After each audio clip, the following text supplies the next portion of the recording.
शिरोळे येथील पंचगंगा नदीतील पाणी प्रदूषित झाल्यानं हजारो मासे व जलचर प्राणी मृत्युमुखी पडले असून यामुळे पुन्हा एकदा पंचगंगा नदीकाठावरील गावातील नागरिकांचं आरोग्य धोक्यात आलंय। प्रत्येक वर्षी पंचगंगा नदीतील पाणी प्रदूषित झाल्यानं ही समस्या निर्माण होत असते।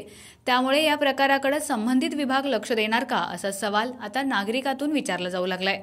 तसेच पंचगंगा पाणी प्रदूषित करणाऱ्या घटकांना आळा कोण घालणार, कोल्हापूर व इचलकरंजी येथील सर्व जबाबदार घटकावर बंदी कधी घालणार अशी विचारणा पंचगंगा काठावरील गावातील नागरिकांच्यातून होत आहे। दरम्यान पंचगंगा नदीतील मृत माशांचा कोळी बांधव शिरोळ बंधाऱ्यावर मासे गोळा करत असल्याचे दिसून आले। याबाबत आमचे प्रतिनिधी सुभाष गुरव यांनी कोळी बांधवांशी संवाद साधला। हे प्रदूषित पाण्याचे मासे तुम्ही काय करणार आहात? हे प्रदूषित पाण्यातले मासे आम्ही खतासाठी नेले।